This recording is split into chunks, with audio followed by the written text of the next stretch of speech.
Bonjour les amis. La réalisation d'une planche de bande dessinée commence toujours par le scénario. C'est lui qui définit l'histoire, ce qui se passe, les actions, les dialogues et le rythme du récit. Je découpe la narration en scènes, puis en moments clés par des plans qui devront être visibles et compréhensibles en images. Comme je gère l'intégralité de la réalisation, j'inclus toujours dans mon scénario l'ambiance de la planche qui m'aiguillera sur la colorisation. À partir de ce scénario, je réalise ensuite des croquis de recherche.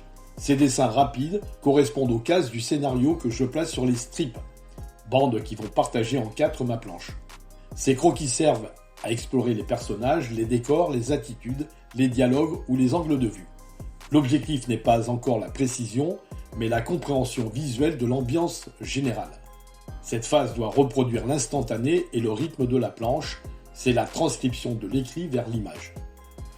Vient ensuite le storyboard qui correspond à la mise en place des cases sur la planche suivant les plans définis. À ce stade, je me suis rendu compte que les dialogues étaient denses et qu'il fallait aérer la planche. Un choix se pose entre créer une deuxième planche ou ajouter plus de cases sur une seule planche. Finalement, pour des raisons de rythme, je prends l'option d'ajouter plus de cases et de conserver qu'une seule planche. Sommairement, je remodèle mon croquis. Vient alors un travail progressif de dessin et de placement de mes personnages. Enfin, on passe au crayonné ou souvent à plusieurs crayonnés successifs par le biais de calques. À ce sujet, j'ouvre une petite parenthèse.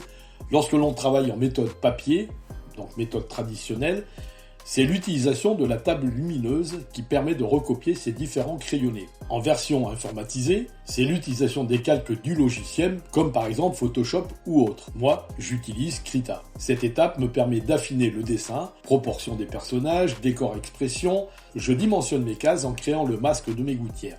Je place mes textes de manière temporaire. Tout peut encore bouger. Je n'ai pas encore placé mes décors, mais ça fera l'objet d'une prochaine vidéo. Pour conclure, le crayonné sert de base solide pour les étapes suivantes qui seront l'ancrage et la mise en couleur. Voilà mes amis, en attendant, dessinez en rêvant, dessinez en racontant, mais surtout, dessinez une belle histoire. À bientôt les amis.